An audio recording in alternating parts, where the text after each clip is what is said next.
m'entendez, Tom? J'ai deux personnes en salle d'attente. Il y a une salle d'attente qui a été activée. Oui. Voilà. Bonjour Corentin. Oui. Et bonjour Hélène. C'est ça. Hop. Donc, bonjour à tous. Bienvenue pour cet atelier pratique autour de l'administratif de la gestion administrative des dossiers d'alternance. Donc, on a Corentin Berthet qui est en ligne avec nous. Corentin, je peux vous laisser prendre la parole. Bonjour Corentin. Et donc, je suis accompagné sur place à la COC par Alexandre Lacroix, qui est le responsable communication. Alors, pour attendre que la caméra bouge, voilà, qui est le responsable communication du CFA Épure à Marseille, et par Sabine Bousquet, responsable des conseillers apprentissage, donc pour une forme d'alternance, et nous allons le voir, ensemble. Donc, bonjour à tous. N'hésitez pas à poser des questions s'il y a besoin. On se gardera un temps à la fin pour poser ces questions. Et avant d'aller un peu plus loin, je vais proposer à mes intervenants de se présenter. Donc, je vais laisser Corentin, et donc, qui représente l'OPCO Atlas. Donc, Atlas, on le connaissait beaucoup sous le nom du FAFIEC, mais pourquoi c'est devenu Atlas? Est-ce que vous pouvez en dire un peu plus, Corentin, s'il vous plaît? Oui, alors bonjour à tous. Donc, je suis Corentin Berthet, je suis développeur de l'alternance au sein de l'OPCO Atlas et plus particulièrement de l'antenne de Marseille qui regroupe les régions PACA et Corse. Alors effectivement, vous nous connaissiez sûrement sur le nom de FAFIEC, et depuis la loi à venir de 2018 qui a été votée et mise en place par le gouvernement français, les OPCA, donc les anciens OPCA, se sont regroupés en 11 OPCO différents. Et donc, des branches professionnelles sont rattachées maintenant aux différents OPCO. Alors, nous, au sein d'Atlas, on a 15 branches professionnelles qui sont regroupées en 4 grands secteurs. Donc, on a la banque, l'assurance, l'expertise comptable et tout ce qui est le conseil, le numérique, l'ingénierie, que vous connaissez peut-être un peu plus. Made in Soft, qui organise le forum Made in Job, aujourd'hui est avant tout une association de dirigeants du numérique. Donc, effectivement, on avait l'habitude de travailler avec l'ancêtre d'Atlas, qui était le FAFIEC. Nous avons aussi à nos côtés donc, le CFA Épure. Donc, le CFA Épure, Centre de formation des apprentis. Donc, on a l'habitude de connaître les CFA plutôt autour des métiers manuels, CFA mécanique, CFA du bâtiment. Mais il faut savoir que cette forme d'apprentissage est aussi ouverte à des formations supérieures.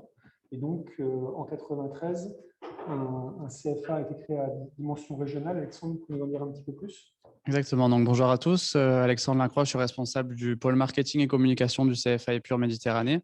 Et comme vous l'avez dit très justement, Alexandre, donc on a été créé en 1993 à la rencontre des 4 universités de la région, donc AMU, Toulon, Avignon et Université Côte d'Azur maintenant, ainsi que l'École centrale Marseille, l'INSTN Cadarache, et avec un regroupement aussi des branches professionnelles pour justement développer l'alternance dans les métiers du supérieur. Donc, on a 2 noms. On s'appelle aussi Formasup PACA, un Formasup qui est un nom réparti sur différents centres de formation en France. On fait également partie d'un réseau qui s'appelle l'ANASUP, qui est l'association des CFA de l'enseignement supérieur. Et, Danielle Sionneau, notre présidente, est également vice-présidente, notre directrice et vice-présidente de l'ANASUP. Et on œuvre du coup pour développer l'alternance dans les métiers du supérieur, avec quelques formations en 1993, et aujourd'hui, ça représente à peu près un peu plus de 260 formations, que ce soit en apprentissage ou en contrat pro, sur beaucoup de domaines différents. Et on a à peu près 15 domaines d'activité sur lesquels on va développer l'alternance du DUT à la licence pro, BUT pour l'année prochaine, master et diplôme d'ingénieur également. On couvre largement les champs d'apprentissage avec quand même des formations majoritairement publiques, puisque c'est majoritairement universitaire. Universitaire, c'est ça, exactement. Des écoles dites publiques. Alors, ce que je vous propose pour qu'on continue cet atelier pratique, pour ceux qui étaient connectés ce matin, vous avez eu plein de conseils pour recruter un alternant. Vous avez pu rencontrer peut-être, si vous êtes entrepreneur, votre futur alternant ou plusieurs profils, si vous êtes alternant, votre futur recruteur. Donc, on va partir d'un postulat, c'est qu'on est face à son futur entrepreneur, son futur recruteur, son futur patron. On s'est topé dans la main, on est d'accord pour travailler ensemble. Maintenant, qu'est-ce qui se passe? Qu'est-ce qui se passe et qu'est-ce qu'on peut faire? Et donc là, Sabine, quelles sont les différentes formes d'alternance qui peut exister et quelles sont les conditions pour pouvoir faire rentrer les personnes dans les différents types de contrats? Au niveau de l'entreprise. Donc, la première chose, effectivement, à vérifier, c'est l'éligibilité de l'entreprise de la formation à l'apprentissage, puisque toutes les formations ne sont pas ouvertes à l'apprentissage, contrairement au contrat de professionnalisation. Si et la formation et l'apprenti répondent aux conditions de l'apprentissage, à savoir que pour l'apprenti, il faut être âgé maximum de 29 ans révolus à la date de début du contrat. À ce moment-là, un contrat d'apprentissage peut être conclu. Si ce n'est pas le cas et que employeur et alternant ont envie de travailler ensemble sur un mode alterné, il faut conclure un contrat de professionnalisation. Sachant que la grande différence côté études entre l'apprentissage et l'alternance, ça va être le nombre d'heures, c'est ça? Oui, c'est le principe de l'apprentissage est de placer la formation en priorité, on va dire, par rapport à la partie pratique en entreprise, avec un minimum de 402 heures sur 12 mois de contrat, alors qu'en contrat de professionnalisation, on part davantage du poste de travail sur lequel on va joindre une formation avec un minimum de 273 heures sur 12 mois toujours. Sachant donc que le contrat de professionnalisation, il n'y a pas d'âge maximum pour pouvoir en faire, sauf, attention en ce moment, parce que nous avons les aides du Pôle emploi et les aides du recrutement d'alternants, qui, là, il y a une notion de 26 ans pour un contrat de profession pour avoir des aides Pôle emploi. C'est ça, faut pas tout confondre, c'est un peu une forêt vierge, donc c'est pour ça que j'essaie d'être à peu près clair sur tous les éléments. En fait, ce qui s'est passé, c'est que par rapport à l'aide gouvernementale de recrutement des alternants de 8 000 € qui est accordée, alors pour les majeurs, hein, c'est vrai qu'on part souvent, nous, sur les majeurs, puisque justement, on est sur les études supérieures, donc 5 000 € pour les mineurs, 8 000 pour les majeurs, de manière à mettre les choses de manière équitable entre contrat pro et apprenti. Cette aide, les alternants en contrat de professionnalisation, ils sont éligibles s'ils ont, comme pour les apprentis, maximum 29 ans révolus à la date de début du contrat. Et en fait, ce qui se passe ensuite, c'est que le contrat pro est ouvert aux jeunes de moins de 26 ans. Et pour les plus de 26 ans, il faut qu'ils soient en situation de recherche active d'emploi ou de contrat aidé.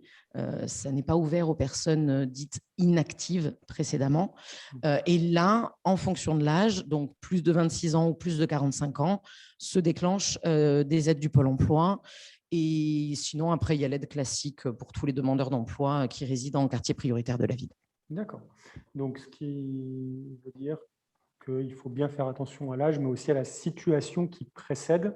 Donc, si on a un étudiant qui n'a pas arrêté ses études, qui a été inactif, entre guillemets, sur le plan de la recherche d'emploi, il ne serait pas éligible à ces aides s'il a plus de 26 ans. Et s'il il a arrêté ses études, qu'il a travaillé un certain temps et qu'il veut reprendre des études, là, il pourrait être éligible à l'aide entre 26 et 29 ans. Ça. Même nous, c'est aussi super, vous voyez. Oui, Corentin, n'hésitez pas à compléter. Oui, c'est ça. Je complète juste aussi, notamment au niveau du contrat d'apprentissage. C'est-à-dire qu'effectivement, c'est bien les jeunes qui ont entre 16 et 29 ans révolus.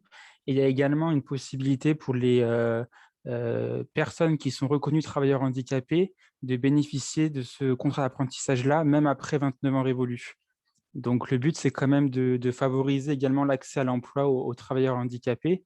Le contrat d'apprentissage pour les personnes de plus de 29 ans est également éligible à l'aide exceptionnelle. Par contre, effectivement, pour le contrat de professionnalisation, donc là, on est sur un public plutôt de 16 à 26 ans révolus et 16 à 25 ans révolus et les personnes actives de plus de 26 ans. pour être éligible à la signature d'un contrat de professionnalisation. Par contre, pour être éligible au versement de l'aide exceptionnelle, c'est uniquement pour les contrats dont le salarié est à moins de 30 ans. Et uniquement pour les formations, les diplômes reconnus par l'État, les titres RNCP et les CQP. Les contrats pro dits qualifiants ne sont pas éligibles à l'aide exceptionnelle, même pour les salariés de moins de 29 ans. Si on veut en savoir plus sur ces notions d'aide exceptionnelle et autres, donc c'est le Pôle emploi qui les verse et il faut se rapprocher de son Pôle emploi. Alors pour l'aide exceptionnelle, c'est versé par l'ASP, l'organisme qui est en charge du coût du versement de l'aide pour l'employeur. Vous pouvez retrouver les informations sur le site du ministère du Travail en recherchant du coup les fiches pratiques sur les aides exceptionnelles. Par contre, effectivement, après, on a les aides Pôle emploi qui sont versées directement par les services de Pôle emploi et vous pouvez retrouver toutes les informations sur leur site. Et on a aussi des aides qui sont versées par l'AGFIP, pour les employeurs qui recrutent en apprentissage et en contrat de professionnalisation des alternants en situation de handicap.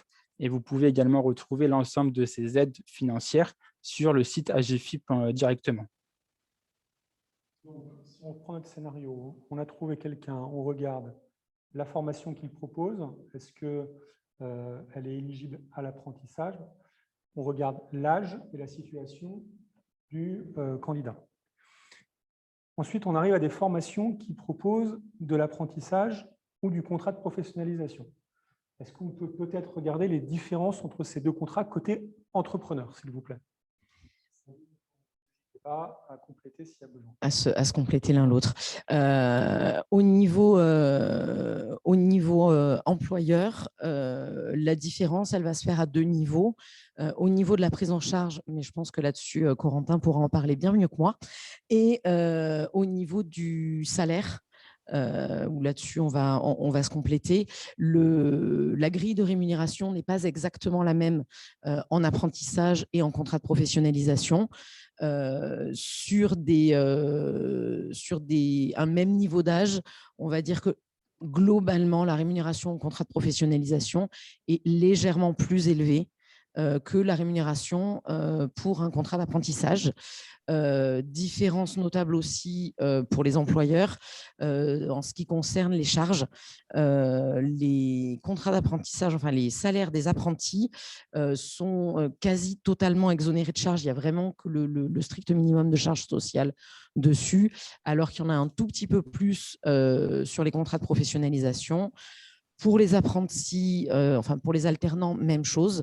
L'alternant en apprentissage va être totalement exonéré et qui plus est du paiement de l'impôt, alors qu'en contrat de professionnalisation, il y reste soumis. Fiscalisé. Merci beaucoup, Céline. Corentin, est-ce que vous voulez peut-être rajouter quelque chose sur les différences entre les formations? Oui, je vais juste compléter par rapport à la prise en charge financière de l'OPCO Atlas. Donc effectivement, le calcul n'est pas le même. Pour l'apprentissage, on est sur un forfait annuel qui a été défini par les branches professionnelles, donc en fonction d'un diplôme. Donc chaque diplôme a un niveau de prise en charge qui a été défini par la branche professionnelle et du coup qui risque de changer par rapport à la convention collective que l'employeur applique. Alors que le contrat pro, on est sur une prise en charge sur un coût horaire. Donc là, pareil, qui a été aussi défini par les branches professionnelles et qui va dépendre de la type de qualification visée. Donc, ça veut dire qu'il y a quand même pas mal de critères différents que l'employeur doit analyser en amont avant de choisir s'il va partir sur un contrat d'apprentissage ou un contrat de professionnalisation. Sachant qu'il est possible qu'en fonction de la prise en charge de l'OPCO Atlas, il y ait un reste à charge par rapport au coût de la formation qui a été fixé par le CFA ou par l'organisme de formation. Donc, il faut aussi que l'entreprise voit par rapport à ce reste à charge s'il est plus important en apprentissage ou en contrat de professionnalisation pour faire son choix. Il y a eu une réforme il y a quelques mois des contrats donc, en alternance. Et autant, vous m'arrêtez si je me trompe, mais historiquement, l'entreprise qui faisait un contrat d'apprentissage ne devait pas payer les études de son alternant, alors qu'en contrat de professionnalisation, on pouvait faire appel à son OPCO qui payait sur la base d'un forfait horaire Et s'il y avait un supplément, il revenait à l'entreprise. Corentin, vous m'arrêtez si je me trompe. Hein. C'est ça. Ouais. Je crois l'avoir eu fait. Désormais, quel que soit le contrat, l'entreprise, via son OPCO, contribue en totalité ou de façon partielle à la formation et au paiement de la formation. Non, l'entreprise paye totalement, paye totalement la formation de son alternant et peut se voir aider de façon totale ou partielle par son OPCO en fonction de ses Corentins, donc soit de forfait dans le cadre de l'apprentissage défini par la branche professionnelle ou de prix horaire. Maintenant, la petite nouveauté, c'est que s'il y a un RAB entre ce que demandent les formations et ce que verse l'OPCO, il n'est plus versé à l'entreprise, ce qui était le cas avant.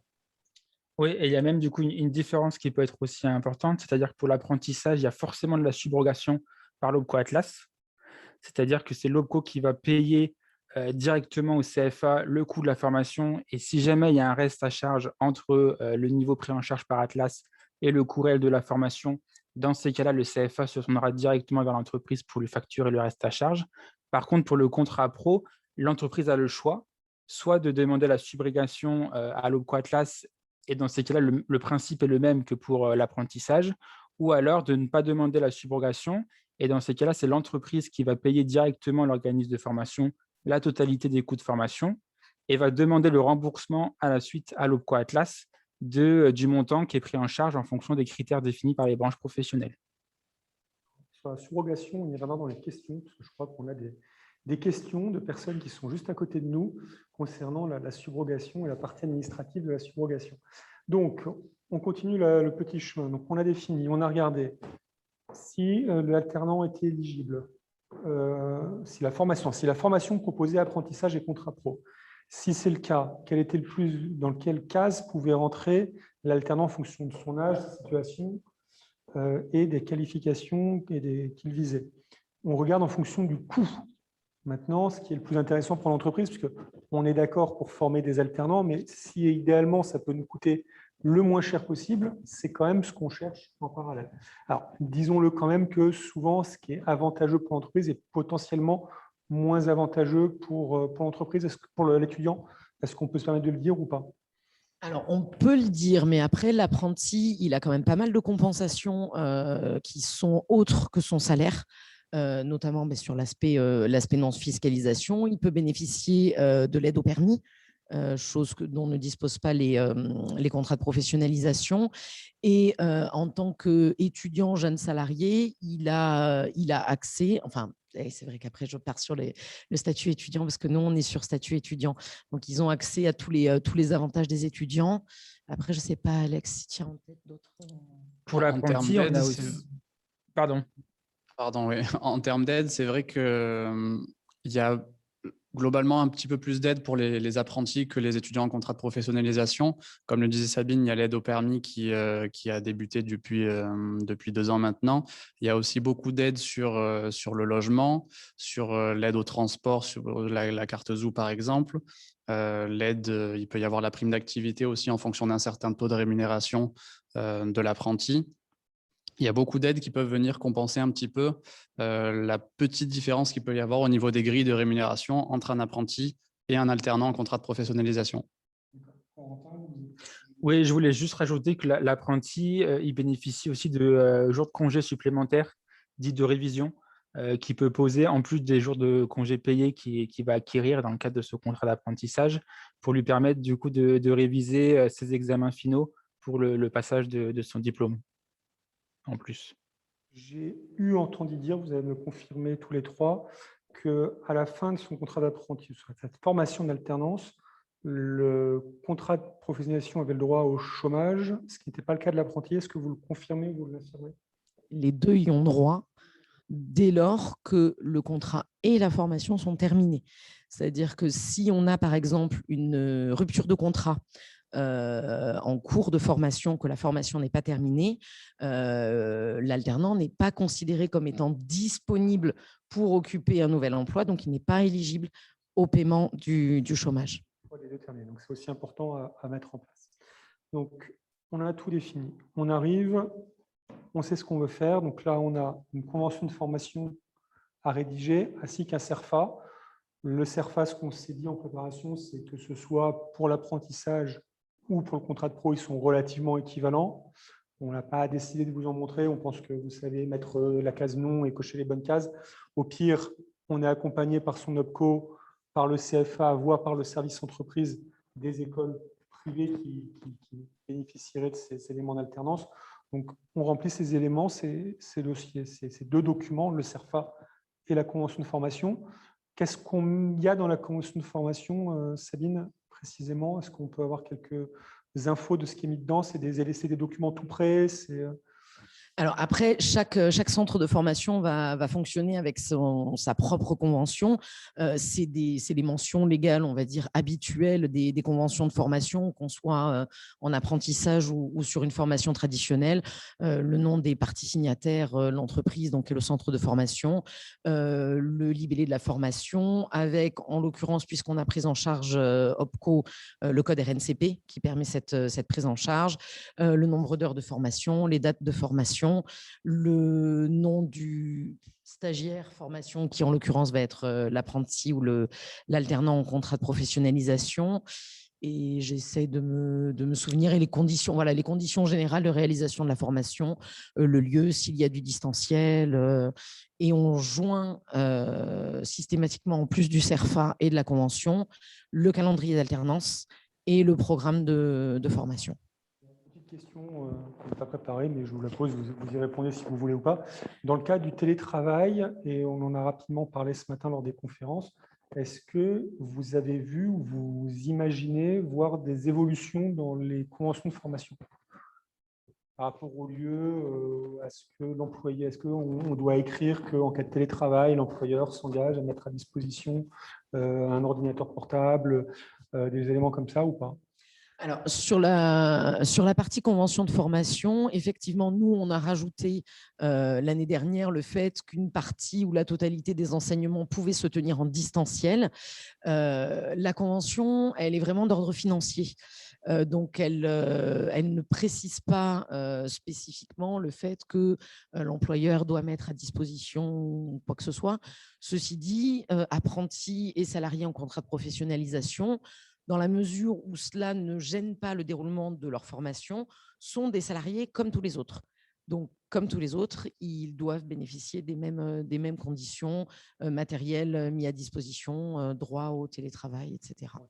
Et donc, tous les autres avantages, les tickets resto, par exemple, en font partie, ce sont des salariés comme les autres, donc on doit totalement les accompagner. Petite parenthèse, quand on a tout ce dossier, il se trouve qu'aujourd'hui, j'enfonce une porte ouverte si je dis que l'informatique est ou le numérique au sens global est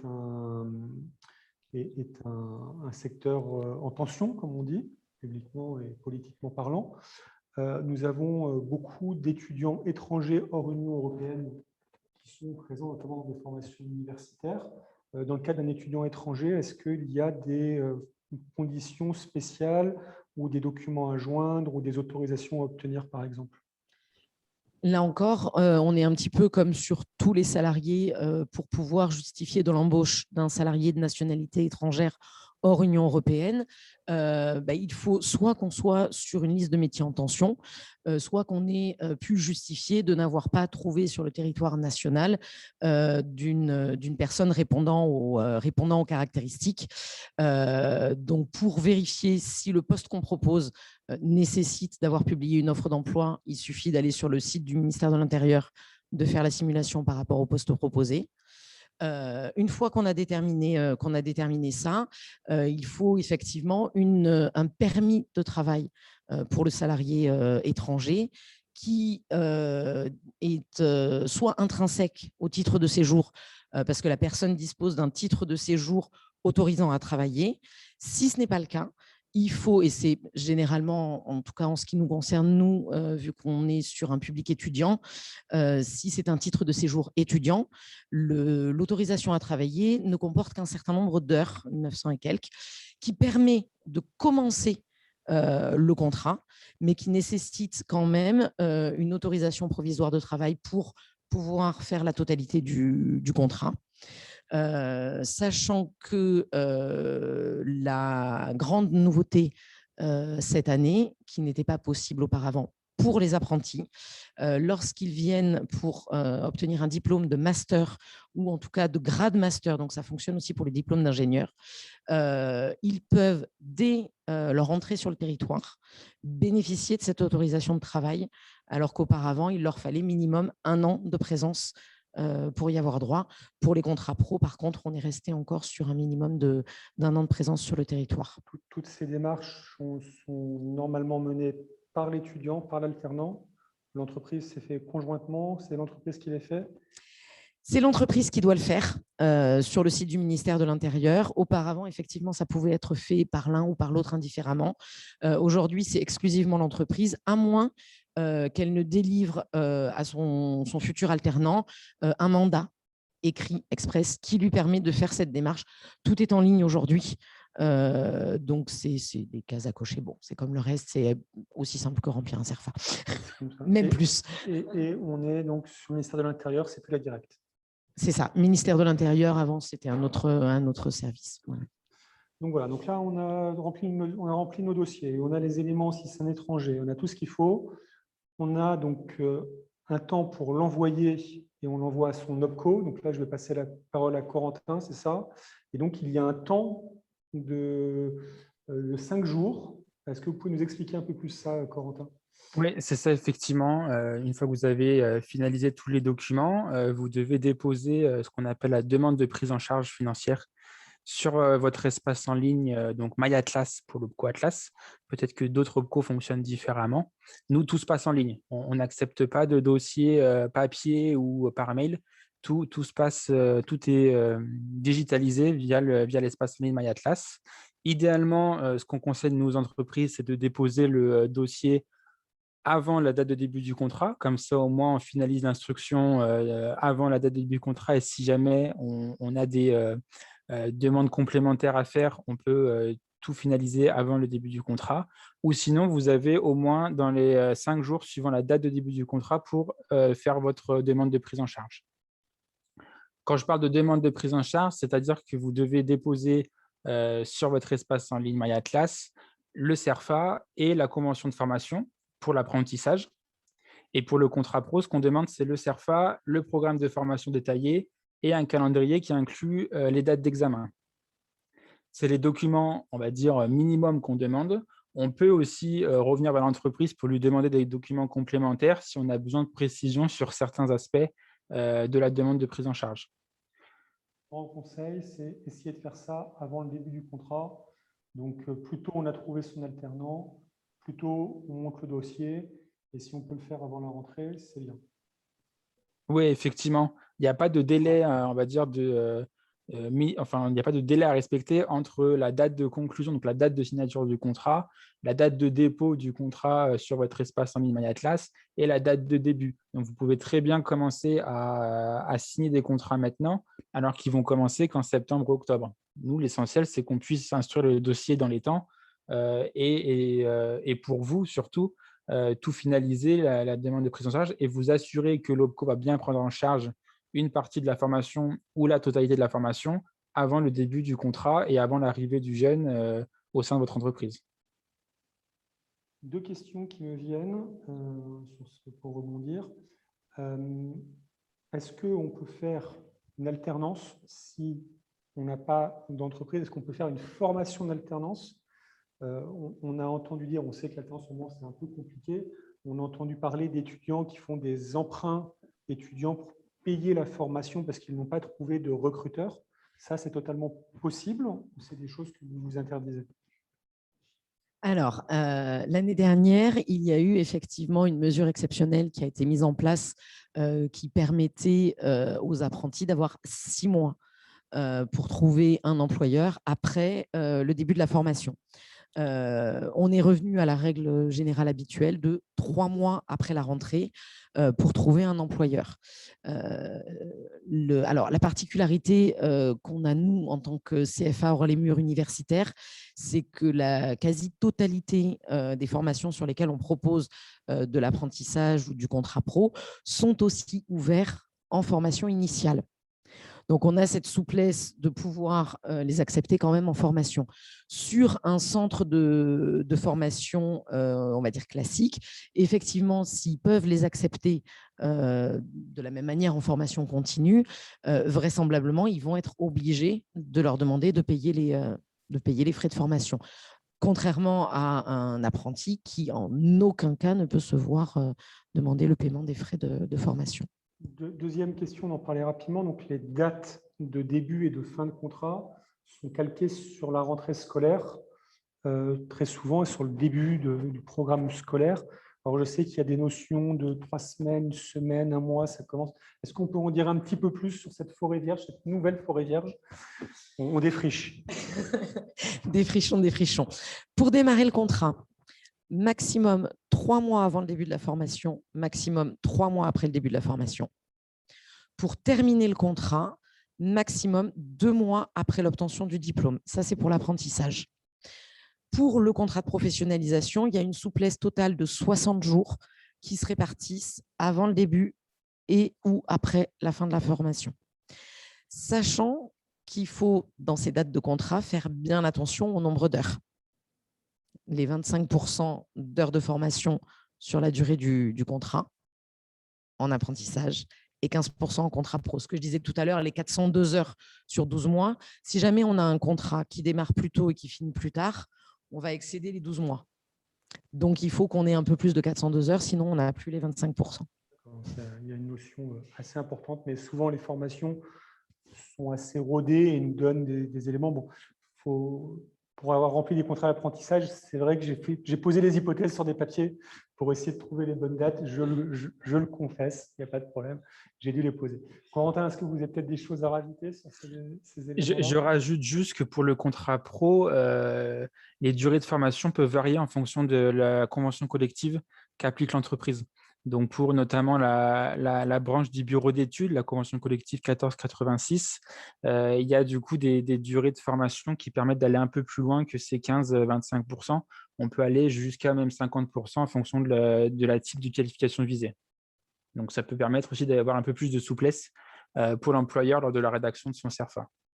Vous me faites rebondir une nouvelle fois sur autre chose dont on n'a pas parlé tout à l'heure, c'est les grilles de rémunération. Donc, on en a rapidement parlé entre apprentissage et contrat de professionnalisation, mais au sein de ces grilles, dans le cadre de certaines branches professionnelles, il peut y avoir des grilles spéciales qui s'appliquent.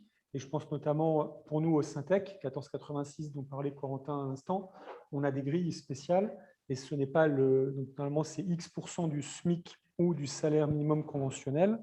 Souvent le SMC est supérieur au SMIC, notamment au Syntec, mais là c'est encore une autre grille qui est de 10% de plus que ce qui est proposé pour les autres branches habituellement. Corentin, vous confirmez ça? Oui, alors en fait, le principe est le même, hein, que ce soit la grille légale ou la grille conventionnelle, c'est la rémunération va dépendre de l'âge de l'apprenti ou l'âge du salarié en contrat pro et de l'année d'exécution du contrat pour l'apprentissage et du niveau de formation à l'entrée pour le salarié en contrat pro. Après, effectivement, c'est surtout les taux à appliquer qui vont varier en fonction des différentes branches professionnelles, des différentes conventions collectives.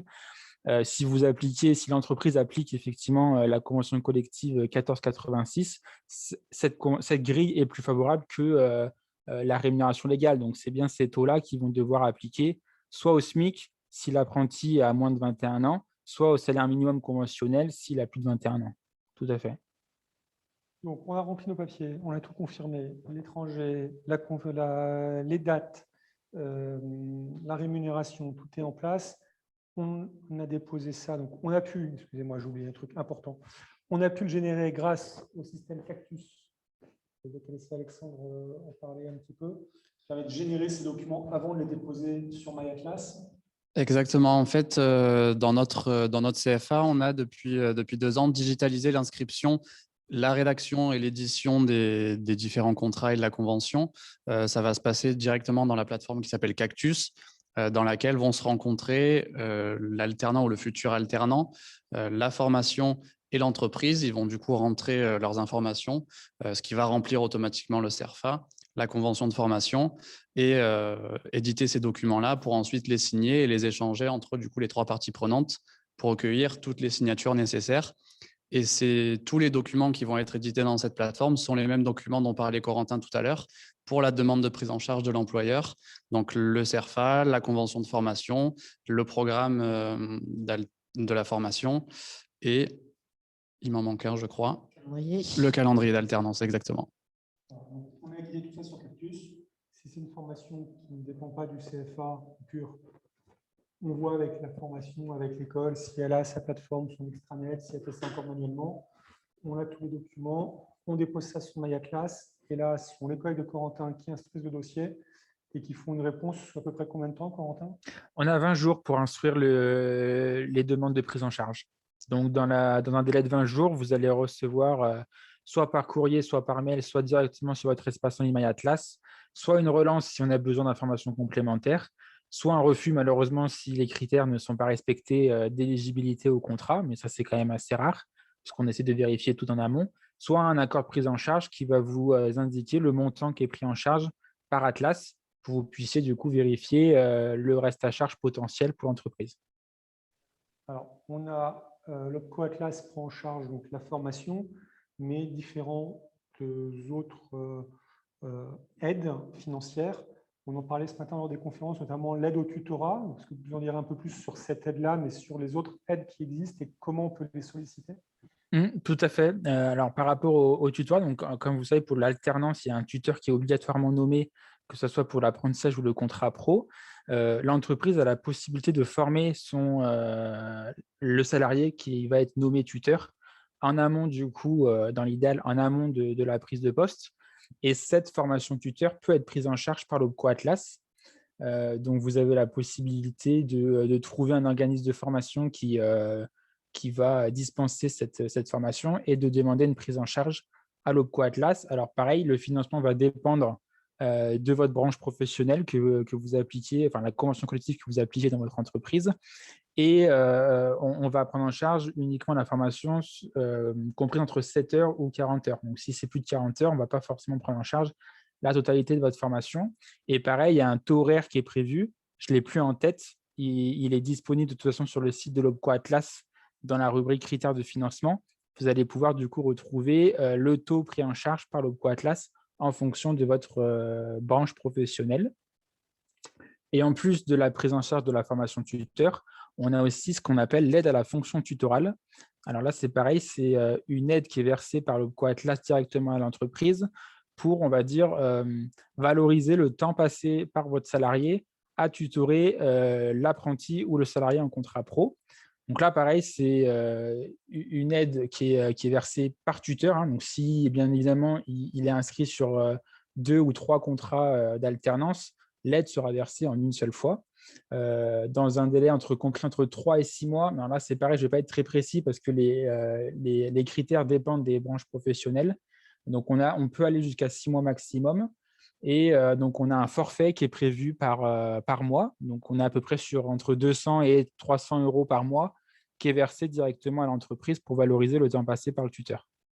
Donc là, pareil, c'est des demandes qui sont faites, qui peuvent être faites soit en amont de la demande de prise en charge financière du contrat alternance pour tout ce qui est la partie formation tuteur, car elle va être généralement réalisée en amont de l'arrivée de l'alternant. Et pour tout ce qui est l'aide à la fonction tutorale, elle va être demandée en même temps que votre demande de prise en charge. Donc, quand vous allez du coup joindre tous les documents, à la fin, on va vous demander si vous souhaitez bénéficier de l'aide à la fonction tutorale. Sachant que pour les entreprises du bureau d'études, il y a des critères à respecter, c'est-à-dire que le tuteur doit soit avoir été formé, soit avoir déjà exercé la mission de tutorat dans les 2 dernières années. Donc, si ce n'est pas le cas, l'entreprise ne pourra pas bénéficier de l'aide à la fonction tutorale. Et cette formation de tuteur, on peut la trouver où? Est-ce que, par exemple, le CFA la propose? Pas encore. Qu'est-ce qui va venir, un projet? Voilà, quelque chose qui effectivement serait en projet. Les OPCO, me semble-t-il, proposent cette formation justement à leurs adhérents. Et sinon, c'est comme une recherche de formation classique. Mais je pense que l'idéal, c'est de passer par son OPCO dans ce cas-là. Oui, effectivement, ouais, je ne l'ai pas précisé, mais on a effectivement référencer des organismes de formation qui proposent cette formation tuteur. Donc, si vous êtes intéressé, l'entreprise, elle se renseigne auprès soit la plateforme téléphonique de l'OPCO Atlas, soit directement auprès de son conseiller formation qui va pouvoir le guider vers la bonne formation en fonction de son besoin. Donc, on a, en termes d'aide versée par l'OPCO, C'est tout bon. donc, en termes d'aide, donc paiement de la formation, formation du tuteur, assistance pour formation, aide pour dédommager le temps passé, donc entre 200 et 300 euros par mois. Est-ce que d'autres aides peuvent être sollicitées auprès de l'OPCO, Corentin, ou auprès d'autres personnes par rapport à ça, Sabine? Alors, peut-être on peut mentionner, pas pour l'entreprise, mais plutôt au niveau CFA pour l'apprenti, la possibilité que l'entreprise fasse une demande à son OPCO pour le financement du premier équipement de l'apprenti. C'est une nouveauté de la rentrée scolaire de l'année dernière qui permet, dans le cadre d'un montant maximum de 500 euros, d'obtenir le financement du premier équipement nécessaire à la formation, les couteaux de cuisine pour un CAP cuisine, une mallette de lunetier pour une licence optique, et qui a été étendu notamment cette année à l'équipement informatique pour pouvoir suivre les enseignements à distance. Donc, ce n'est pas le matériel pour travailler dans l'entreprise qui doit être mis à disposition comme pour les salariés, mais vraiment pour permettre aux apprentis de suivre les enseignements à distance dans le cadre des mesures sanitaires. Ordinateur portable, si on en parlait ce matin dans le cadre des unités centrales que certains ont dû transporter parce qu'ils n'avaient pas que ça. Moi, je suis même enseignant dans une formation d'alternance. J'ai eu des étudiants l'année dernière qui ont été mis en activité partielle parce qu'ils ne pouvaient pas travailler ailleurs, des réseaux sécurisés, etc. Est-ce qu'on pourrait, par exemple, acheter avec cette aide un ordinateur portable? Non, ça ne marche pas. Non, ça ne marche pas. En fait, le matériel qui est acheté va servir pour le déroulement de la formation. Donc, l'apprenti va s'en servir pendant sa formation. Selon le type de matériel, il le conserve. Si on est sur de l'équipement pour suivre l'enseignement à distance, comme c'est un financement OPCO d'un matériel acheté par le CFA, le matériel informatique reste la propriété du CFA qui va le mettre à la disposition des apprentis l'année suivante. On ne peut pas acheter un ordinateur qui restera dans l'entreprise. Ce n'est pas pour l'entreprise. D'accord. En termes d'aide, pendant qu'on est dessus, existe-t-il toujours les aides régionales pour les apprentis? Tout ça, ça a été supprimé? Fini depuis décembre 2019 de mémoire. D'accord. Donc, plus d'aide possible, plus de crédit d'impôt non plus? Non, tout est remplacé par la réduction Fillon. D'accord. Donc, parfait. Donc là, on a fait le tour à peu près de toutes les aides qui étaient mobilisables. Donc, on a fait toutes ces demandes, notamment auprès de son OPCO. Corentin et ses collègues, vous avez 20 jours pour répondre. Quand vous avez répondu, donc le contrat commence réellement. L'entreprise sait que les différents budgets qu'elle a demandés seront remboursés et potentiellement pourra toucher l'aide, on en parlait tout à l'heure, qui sera versée par l'ASP. Qu'est-ce qui se passe à ce moment-là dans le contrat? Je crois qu'il y a une histoire de DGEFP. Oui, c'est ça. Alors, pour l'entreprise, ils n'ont pas de procédure supplémentaire à faire pour demander l'aide exceptionnelle. C'est l'OPCO qui se charge, une fois qu'ils ont instruit le dossier et accordé le dossier, de l'envoyer directement à la DGEFP et à l'ASP pour le traitement du versement d'aide exceptionnelle. Donc, lorsque l'ASP va recevoir le contrat, ils vont l'étudier et à ce moment-là, ils vont envoyer un mail à l'entreprise pour leur confirmer la bonne réception. Également, leur demander peut-être des compléments d'information. Généralement, c'est sur le SIRET pour s'assurer que c'est le bon SIRET et le bon établissement, les bonnes adresses de l'entreprise.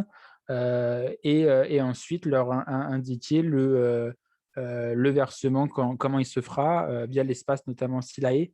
Alors, pour l'alternance, l'ASP va vérifier que l'apprenti bénéficie bien d'une rémunération chaque mois via les DSN. Alors que pour le contrat pro, l'entreprise va devoir déposer les bulletins de paye sur son compte Silae pour pouvoir toucher le versement de l'aide exceptionnelle.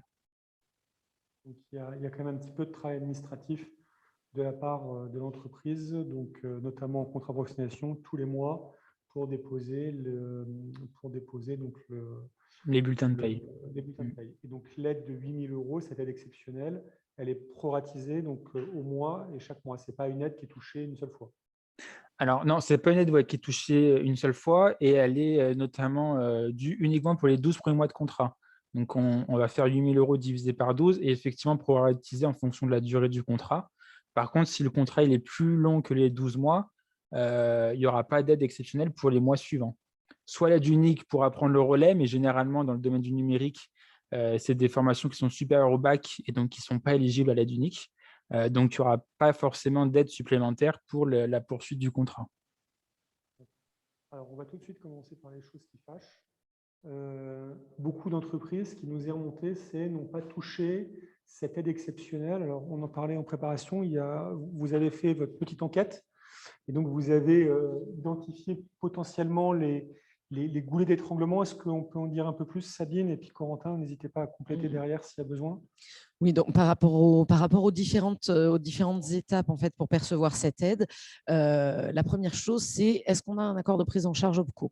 Si on n'a pas ça, on ne peut pas avoir l'aide. Deuxième chose, est-ce qu'on a effectivement le numéro d'enregistrement du contrat? Même chose, si on ne l'a pas, on ne peut pas avoir l'aide.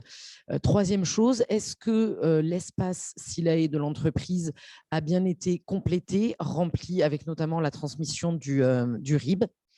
Est-ce que le contrat, lors de la vérification de l'ASP, répond bien à ce que disait Corentin tout à l'heure à leurs critères, notamment par rapport au numéro de SIRET?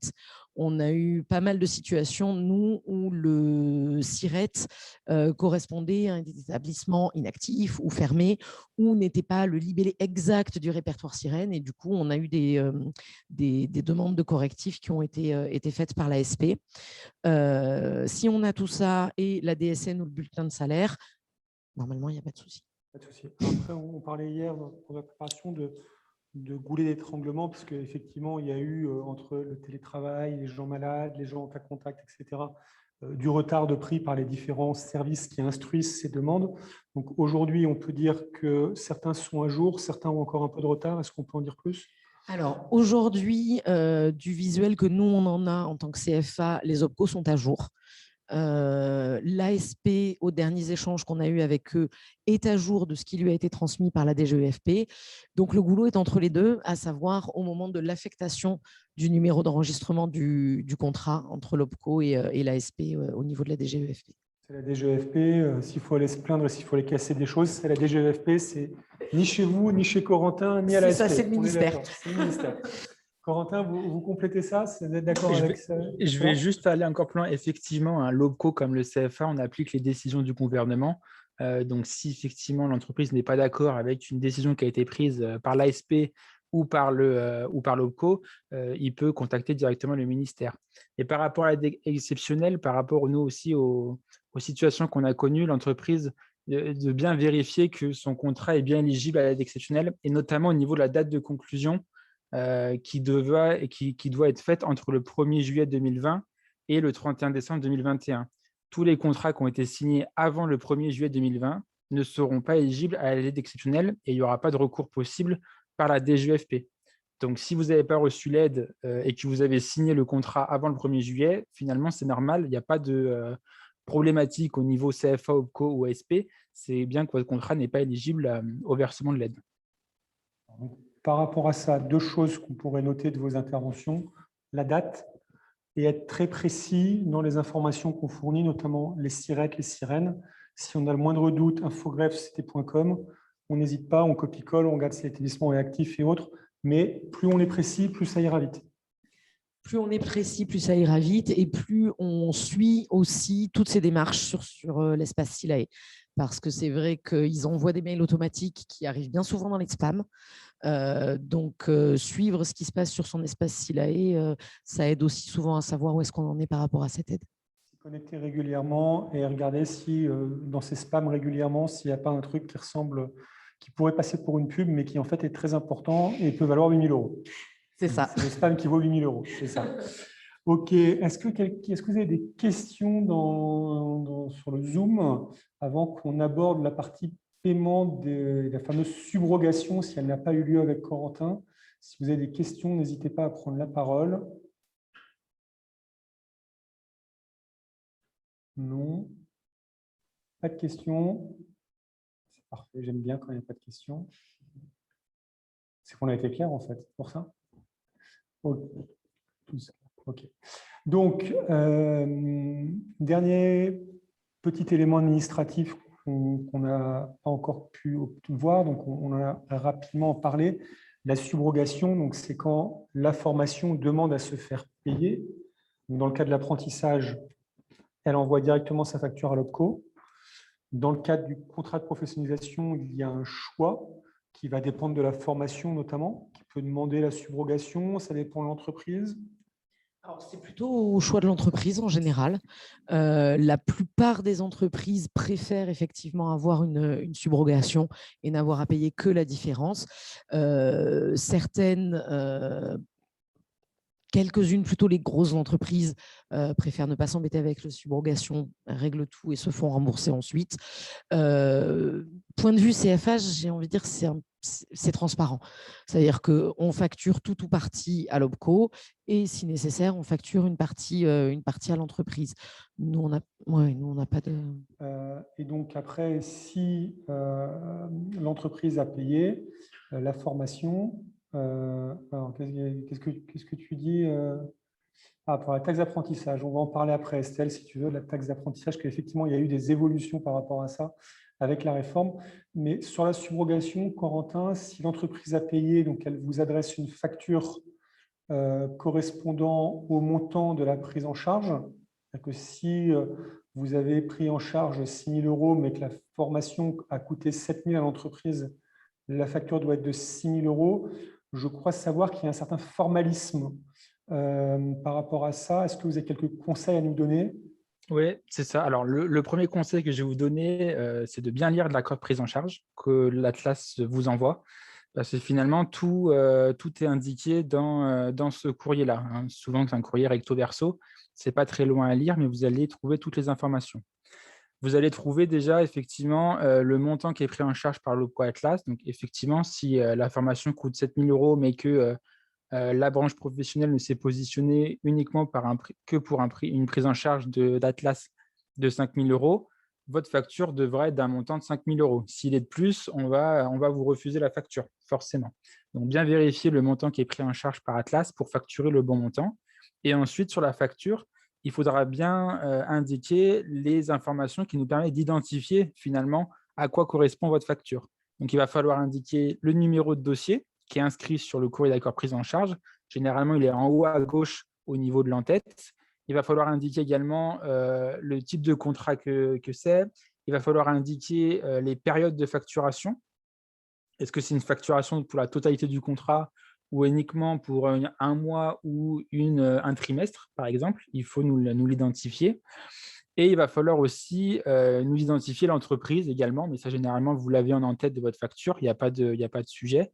Et après, nous envoyer des documents nécessaires, notamment, alors ça, c'est plutôt pour les CFA, mais ça peut être aussi pour les entreprises, tout ce qui est les justificatifs de présence du jeune ou du salarié en contrat pro en formation, car on paye bien du coup les heures réellement effectuées dans le cadre du contrat de professionnalisation.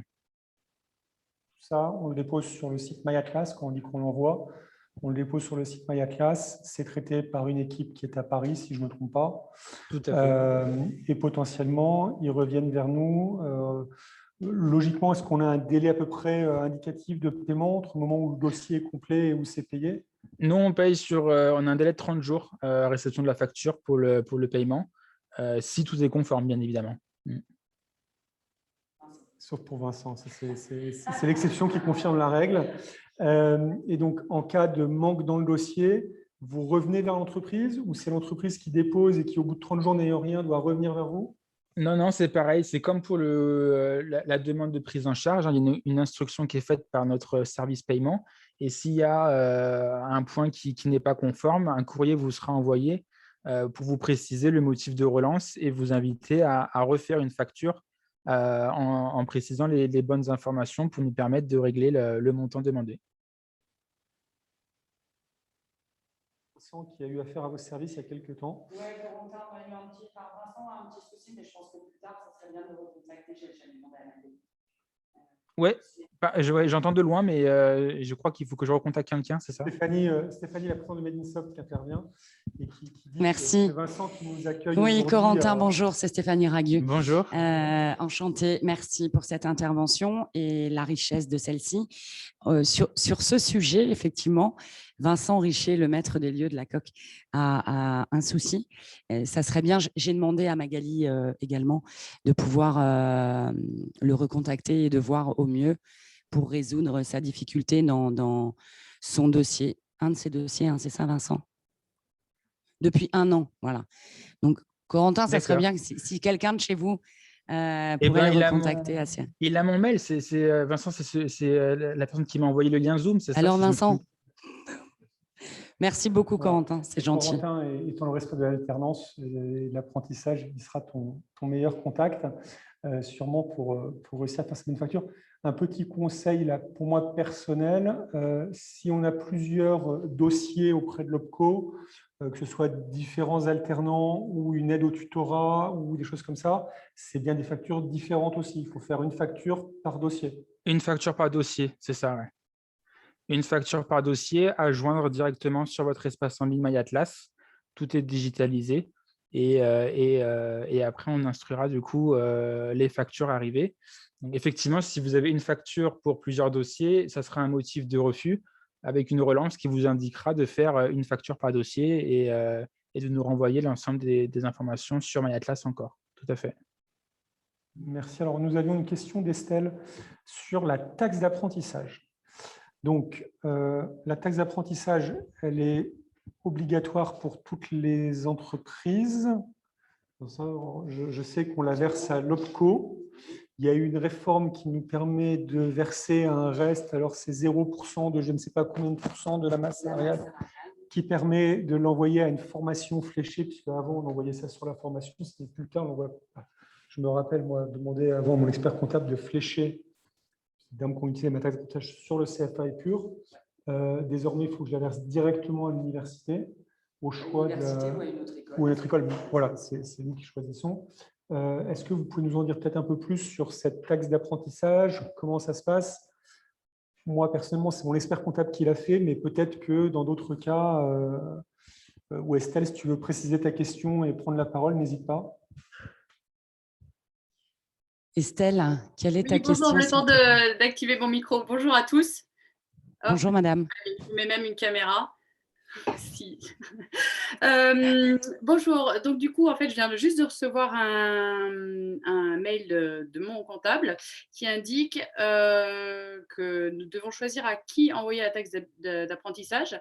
Et du coup, je voulais savoir si ça avait un lien avec justement l'OPCO, si on devait la verser uniquement à l'école avec qui on avait un alternant ou si c'était vraiment au choix ou voilà, un petit peu en savoir plus là-dessus.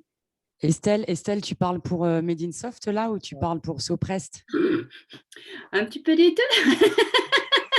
Je peux répondre à ta question parce que je l'ai traité il n'y a pas longtemps. Donc, c'est effectivement 0% de 0 et 0 et quelques pourcents qu'il faut verser. C'est à la formation de ton choix. Et idéalement, ça va à la formation de ton alternant si tu es politiquement correct. Maintenant, tu peux le verser à qui tu veux. C'est ça, non, mais ça paraît logique en soi. Il y a encore quelques formations partie... qui nous harcèlent de courrier, nous demandent de verser notre taxe d'apprentissage. On en a encore quelques-unes. Effectivement, à l'école de Mélissa sur Lyon, mais moi, je sais que chez l'Oralba, on la verse aussi à d'autres écoles, d'autres centres de formation, soit chez nos clients. Par exemple, je pense à des gens comme Compass, qui ont des écoles hôtelières, qui souffrent beaucoup aussi dans la restauration à aujourd'hui, restauration d'entreprise. Et tu peux diviser le montant de cette taxe. D'ailleurs, je crois qu'il doit rester une dizaine de jours pour la verser de mémoire. Et tu peux la verser voilà, à plusieurs centres de formation, écoles, voire même des lycées aussi, qui prennent cette taxe d'apprentissage. En fait, la procédure, il faut demander à la formation que tu as choisie qu'elle t'envoie un bordereau. Elle va te renvoyer un bordereau que tu complètes et tu leur verses directement un chèque, un virement, une carte bleue pour certains. Les espèces, je ne suis pas sûr qu'ils prennent. Non, les chocolats non plus. Les chocolats non plus, ils ne prennent pas. Mais voilà, pour pouvoir permettre de payer cette petite partie qu'il reste. Voilà. Madame Toulorge, avons-nous répondu à votre question? C'était parfait. Merci beaucoup. Vous avez été complet. Corentin, est-ce que vous voulez compléter notre réponse de chef d'entreprise? Je complète juste sur l'autre partie qui est collectée directement par l'OPCO Atlas, enfin les OPCO, à partir du 1er janvier 2022. A priori, si ça ne change pas, elle sera collectée directement par l'URSSAF maintenant. On n'aura pas à le Merveilleux. Bon, Ça devait être au 1er janvier 2021, mais avec la crise sanitaire, du coup, ça a été décalé. Donc, les OPCO ont gardé la collecte de cette partie-là de la taxe d'apprentissage pour 2021. Donc là, on est sur la dernière collecte pour nous et ça partira à l'URSSAF pour 2022. OK, merci. Est-ce qu'il y a des questions dans le Zoom? Est-ce qu'il y a d'autres questions? Est-ce qu'on a été Je fais un petit clin d'œil à Aurélie Manès. Ça me fait plaisir de voir son nom. Aurélie, si vous voulez. Aurélie, c'est ma DRH. La DRH, d'accord. Ouais, donc pas dire de mais bêtises. elle est au top sur ce sujet. Voilà. Aurélie, Merci. Vous direz à Stéphanie qu'on a fait une super conférence avant qu'elle nous écoute. Comme ça, je serais content aussi. Mais elle est très belle à l'écran, c'est parfait. J'ai la plus grande DRH de France, moi. Parfait. Est-ce que n'hésitez pas avant ces questions. On avait dit 1 heure, il est 16h33. Donc on va pouvoir clôturer. On va pouvoir clôturer. Je vais te laisser la parole. C'était la dernière intervention. Vincent aussi, toi également, parce voilà. que c'est vrai qu'on a passé une journée depuis ce matin avec ces nombreuses tables rondes, ces ateliers pratiques côté alternant, côté entreprise, pour une session Made in Job spéciale 100% alternance. Je vous rappelle la plateforme que nous avons créée au sein de Made in Soft, qui s'appelle My Made in Job, l'alternance en Provence également, que nous lançons officiellement aujourd'hui, avec l'aide de la métropole. Les équipes de la COQ aussi, qui nous ont vraiment fortement aidés pendant ces 10 jours. Le timing était serré. Je vous en remercie toutes et tous. Alex aussi, qui est toujours à mes côtés dans ce genre d'opération un peu rapide, mais il y a d'autres sujets qui nous attendent. Et puis surtout, la qualité des interventions que nous avons eues tout au long de la journée, des gens qui nous ont répondu assez rapidement, dans l'urgence, qui ont été présents. Merci à toutes et à tous. Et puis, à très bientôt sur les prochaines aventures de Made in Job. Croyez-moi, on est en train de travailler sur la session du mois d'octobre, qui j'espère sera en présentiel, d'ailleurs j'en suis sûre, afin que nous puissions innover sur ce format également avec les équipes de la COQ et Made in Job. Merci à tout le monde, à très bientôt. Je laisse la parole au maître des lieux, Vincent, à Alexandre et à vous, messieurs, dames. C'est à toi, Vincent. Bon, on est dans la salle BIM quand même. Hein. Je suis un peu grand pour une fois. Ça m'arrive. C'est rare. Vincent, les préparatifs, la préparation, ta journée, tu te sens mieux qu'hier soir? Je pense que je vais pouvoir me toucher. Ouais, voilà, c'est ça. Je vais dormir, je vais au moins tripler mon sommeil. Je voulais vous remercier aussi parce que c'était un challenge. J'espère en tout cas au mieux réussi. Dans la bonne humeur. Dans la bonne humeur. D'abord, on n'a pas le choix. À la COQ, il n'y a que de la bonne humeur avec Made in Soft. Donc, celui qui fait autre chose, il n'a pas le droit de travailler. Je voulais remercier aussi les équipes parce que franchement, elles ont été au top. Merci Shirley pour la prestation cet après-midi. Chloé, Shirley, Jade, tout le monde. Je commence à être long. Je vais être comme un vieux. Je ne vais plus me rappeler des prénoms de tout le monde. Mais en tout cas, merci. Merci aussi à vous pour les interventions. C'est bien compliqué l'administratif. Un jour, quand on fera des outils avec des retours dans l'outil et pas des lettres. La digitalisation, c'est de A à Z. C'est pas de… Hier, la plateforme Cactus, donc côté CFA et MyAtlas, sont en train d'être interconnectés. Génial. Alors, ce n'est pas encore totalement live, vous y travaillez. On espère que ce sera le plus tôt possible, mais tout comme nous, on le fait avec My Made in Job. Absolument. Les organismes ont compris qu'il fallait faciliter, digitaliser. Donc, comme c'est le mantra de Made in Soft, on est super heureux de voir cela. Et on espère que ça ira vite pour faciliter toutes ces démarches et éclaircir cette forêt vierge. Et si on devait conclure, utiliser l'alternance, franchement, absolument. C'est le moyen de construire les futurs collaborateurs, les siens, mais ceux de l'écosystème surtout. Et l'écosystème, si on veut un bel écosystème, on a tous à œuvrer pour qu'il fonctionne et en recrutant des alternants comme des salariés et pas comme des stagiaires. Tout reste à faire et n'oublions pas qu'effectivement, on forme ces apprenants pour être nos salariés, nos collaborateurs de demain, sachant qu'ils sont importants aujourd'hui dans notre écosystème et que le plus dur reste à faire. Nous, on est là pour lancer les idées et les accompagner. Mais forcément, ça va passer par la transformation digitale avec ces apprenants. Donc, c'est important de continuer ces actions demain, après-demain.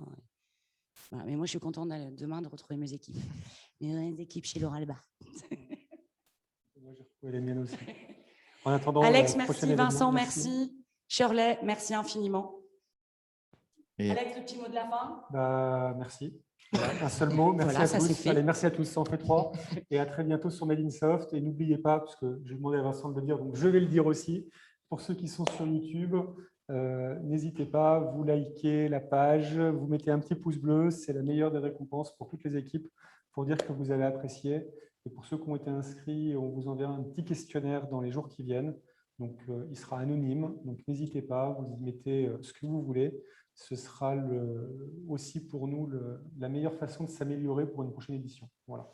Juste un dernier message, soyez curieux et n'hésitez pas à nous contacter aussi via les réseaux sociaux, LinkedIn ou Facebook. On prendra toujours le temps de vous répondre, peut-être avec un peu de retard, mais en tout cas, on vous répondra afin de répondre à vos questions et surtout vous transmettre des astuces, des idées et puis également notre réseau. Voilà, tout à fait. À très bientôt. Et on organise régulièrement, je remercie aussi Corentin Corentin. Qui est à distance. Merci encore. Et on travaille beaucoup avec l'équipe d'Atlas, avec Magali, dont Stéphanie parlait, avec Samantha aussi, collègue de Corentin, avec qui on a fait un webinaire il n'y a pas longtemps. Et il y a aussi beaucoup de webinaires qui sont disponibles sur la page YouTube de Made in Soft. Donc, n'hésitez pas. Ce sont des mines d'informations faites par des experts et des professionnels. Et ce webinaire, cette conférence, il sera disponible très bientôt. Voilà. Merci à tous. À très Excellente bientôt. journée et à bientôt. Au revoir. Merci. Au revoir.